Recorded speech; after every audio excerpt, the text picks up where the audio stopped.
Assalamualaikum warahmatullahi wabarakatuh. Saya Rifaldi Sodik dengan NIM 333620024 Teknik Sipil kelas B. Saya akan memaparkan sedikit tugas reksum ketiga. Pertemuan pertama, dasar-dasar ketiga. Lambang ketiga berupa palang berwarna hijau dengan roda bergerigi 11 dengan warna dasar putih. Tanda palang bebas dari kecelakaan dan penyakit akibat kerja. Roda gerigi bekerja dengan kesegaran jasmani dan rohani. 11 gerigi roda, 11 bab dalam UU nomor 1 tahun 1970 tentang keselamatan kerja. Warna putih bermakna bersih dan suci, warna hijau bermakna selamat, sehat, sejahtera. Dasar hukum sistem manajemen ketiga. UU nomor 1 tahun 1970, UU nomor 13 tahun 2013, Peraturan Pemerintah nomor 50 tahun 2012 tentang penerapan SMK 3, Permen PU nomor 5 tahun 2014, Undang-Undang nomor 2 tahun 2017. Maksud dari K3, kerja aman dan kerja sehat. Definisi K3, keselamatan kerja. Suatu tindakan untuk mencegah atau mengurangi kecelakaan yang berkaitan dengan manusia, barang, mesin, cara kerja, dan lingkungan. Kesehatan kerja, kondisi yang bebas dari gangguan fisik, mental, atau rasa sakit yang disebabkan oleh lingkungan kerja. Keselamatan dan kesehatan kerja, ilmu untuk mencegah terjadinya kecelakaan kerja, penyakit akibat kerja, kebakaran, peledakan, dan lainnya. Ketiga, konstruksi, segala kegiatan untuk menjamin dan melindungi keselamatan dan kesehatan tenaga kerja melalui upaya pencegahan kecelakaan kerja. Insiden kerja, insiden yang menyebabkan cedera, penyakit akibat kerja, ataupun kepatalan. Normis, insiden yang tidak menyebabkan cedera, penyakit akibat kerja, atau kepatalan. Teori efek domino, teori yang diciptakan oleh H.W. Heirins. Teori ini merupakan teori yang menjelaskan terjadinya kecelakaan kerja untuk mencegah kecelakaan dengan menghilangkan tindakan tidak aman sebagai penyebab kecelakaan. Penyebab dasar, kurangnya prosedur, kurangnya sarana, kurangnya kesadaran, kurangnya kepatuhan. Penyebab tidak langsung, faktor manusia, faktor pekerjaan. Penyebab langsung, perilaku tidak aman, kondisi tidak aman. Kecelakaan kerja, kontak dengan bahaya, kegagalan fungsi, kerugian, cedera, kerusakan, tercemar, rusak, bencana alam. Pertemuan 2, fasilitas dan prosedur darurat pada proyek konstruksi. Fasilitas umum, jalan akses, batas lokasi, alat pengaman kerja. Fasilitas khusus, toilet, fasilitas cuci, tempat istirahat, fasilitas air minum. Keadaan darurat atau kejadian yang dapat mematikan bisnis atau usaha, menghentikan kegiatan operasional, menyebabkan kerusakan fisik. Jenis keadaan darurat, kebakaran, banjir pada galian, terowongan, tanah, galian longsor, semburan gas beracun, dan lain-lain. Keadaan darurat memerlukan evakuasi, diperlukan perencanaan prosedur darurat.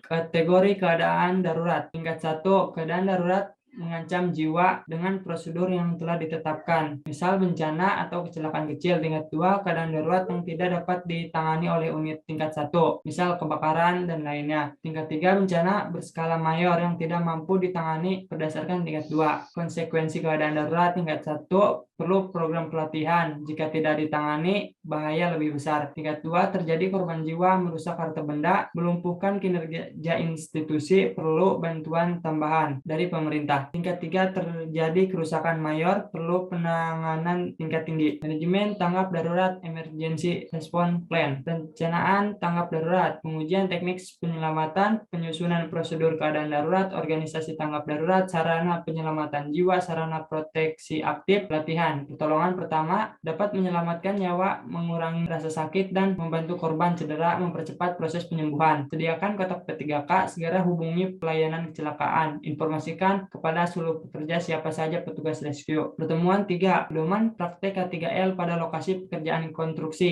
Inspeksi, pemeriksaan yang dilakukan dengan melakukan observasi langsung. Maksud dan tujuan, menciptakan suasana dan lingkungan aman, menentukan perilaku kerja orang supaya mempunyai sikap kerja selamat, memelihara kualitas produksi dan operasional, mengamati penerapan atau pelaksanaan norma-norma keselamatan kerja, melokalisasi dan menetralisir bahaya-bahaya yang ada. Jenis inspeksi, inspeksi terencana, inspeksi yang sudah direncanakan dari awal seperti inspeksi rutin dan inspeksi khusus. Inspeksi tidak terencana, inspeksi yang dilakukan hanya sambil lalu, sehingga umumnya kurang sistematis. Objek yang perlu diinspeksi, hajat, masalah peraturan. Pelaksanaan inspeksi, data inspeksi, pendahuluan, pengamatan, observasi, penelitian, koreksi, catat. Mesin dan peralatan, prosedur ketiga pada mesin dan peralatan. Jangan meletakkan mesin dalam kegiatan operasi. Pemeriksaan peralatan berkala sesuai kebutuhan, hanya petugas yang berwenang orang yang boleh mengoperasikan peralatan dilarang melepas pengaman buat saluran pembuangan gas-gas buang. Buat sistem pengaman tidak berwenang bersihkan peralatan secara rutin, pasang informasi kapasitas beban yang aman, bekerja di ketinggian. Penyebab utama jatuh dari ketinggian, faktor lingkungan, tidak ada pegangan, perancah tidak dipasang, platform kerja tidak dipasang dengan benar, platform dan perancah yang tidak terlindungi dengan baik, bukaan manhole tidak tertutup, tangga yang rusak, sisi yang tidak dijaga, housekeeping yang buruk, pencahayaan yang buruk. Faktor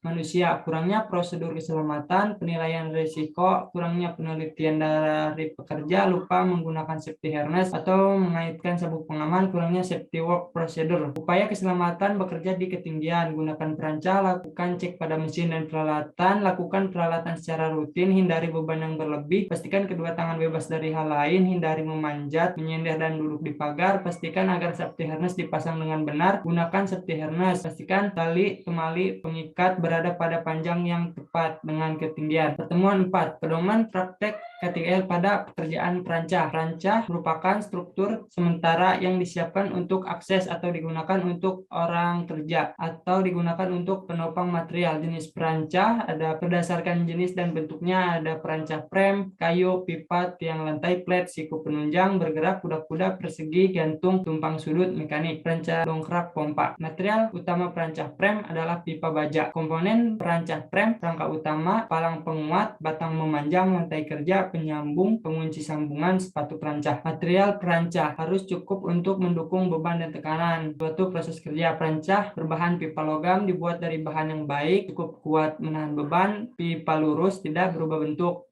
bebas karat. Perancah berbahan kayu harus lurus, padat, tak bermata kayu besar, kering, tidak membusuk, mempunyai urat yang lurus, usia kayu cukup tua. Kerja operator perancah harus selalu menggunakan safety belt, safety harness, sepatu keselamatan kerja, helm keselamatan, dan sarung tangan. Lingkungan kerja diberi pagar keliling agar tidak dimasuki orang, disediakan jalan akses yang aman. Pada perancah tinggi 5 meter harus dipasang jaring pengaman, material harus dipasang perisai pengaman. Perisai pengaman dipasang dengan sudut 20-30 derajat, jalan keluar masuk harus cukup lebar. Perlu pengaturan yang memadai untuk menyimpan material. Tempat kerja harus dijaga kerapihan dan diatur dengan baik. Perancah harus didirikan di atas landasan atau permukaan yang kuat. Semua 5, pedoman praktek K3L pada pekerjaan bangunan gedung. Kerjaan tanah. Jenis tanah, tanah lempung basah, lempung kering, tanah cadas, pasir basah, pasir kering, kerikil, lumpur. Jenis pekerjaan tanah, galian, timbunan, pemadatan bawah tanah. Jenis kecelakaan pada pekerjaan galian tanah runtuh, tertimbun. Bahaya pekerjaan bawah tanah, terhirup gas beracun, ada gas bertekanan tinggi, mudah terbakar karena oksigen kurang. Hal yang harus diperhatikan, ventilasi udara, kebutuhan O2, alat komunikasi, identifikasi gas beracun, pemadam kebakaran. Identifikasi risiko, hirup gas beracun, ada gas bertekanan tinggi atau mudah terbakar, kadar oksigen kurang. Pertemuan 6, pedoman pekerjaan di ruang terbatas. Pekerjaan di ruang terbatas, ruang yang cukup besar di mana seorang pekerja dapat memasuki sebagian atau seluruh badannya dan mengerjakan tugasnya di dalam ruangan terbatas tersebut. Risiko bekerja di ruang terbatas, konsentrasi oksigen kurang, sesak napas, gas yang mudah terbakar, tertimbun tanah. Kategori ruang terbatas. Ruang terbatas harus mempunyai izin masuk, berpotensi menyimpan udara berbahaya. Ruang terbatas tanpa diperlukan izin masuk, mempunyai sifat tidak mengandung zat-zat berbahaya. Contoh ruang terbatas, tangki, manhole, showers, boiler, furnace, bak, ruang besi, pipa, parit, terowongan, saluran udara. Muatan dan barang. Penanganan barang atau bahan material. Rencana penanganan. Putuskan cara penanganan bahan yang akan digunakan. Pastikan setiap peralatan dikirim ke lokasi tepat waktu. Pastikan peralatan dioperasikan oleh operator terlatih. Koordinasi kegiatan di lokasi. Lakukan pemeriksaan peralatan secara teratur. Perencanaan pekerjaan pengangkatan menggunakan derek. Mampu mengangkat muatan terberat pada radius yang dikehendaki sekecil mungkin untuk keluar masuk lokasi. Periksa sertifikat pemeriksaan kren, pastikan indikator beban aman otomatis terpasang, pastikan operatornya terlatih, tempatkan kren pada tempat yang aman. Jenis kren, overhead kren, gantry kren, cantilever gantry kren, semi gantry kren, hammerhead kren, wall kren, tower kren. Pengangkatan barang manual, mengangkat dan memindahkan beban dengan tangan manual sering menjadi penyebab cedera di tempat kerja. Buat perencanaan dan tata letak tempat kerja yang jelas, mempraktekkan posisi kerja yang benar secara ergonomis dan hindari penggunaan tenaga yang berlebihan. Terima kasih. Cukup sekian. Assalamualaikum warahmatullahi wabarakatuh.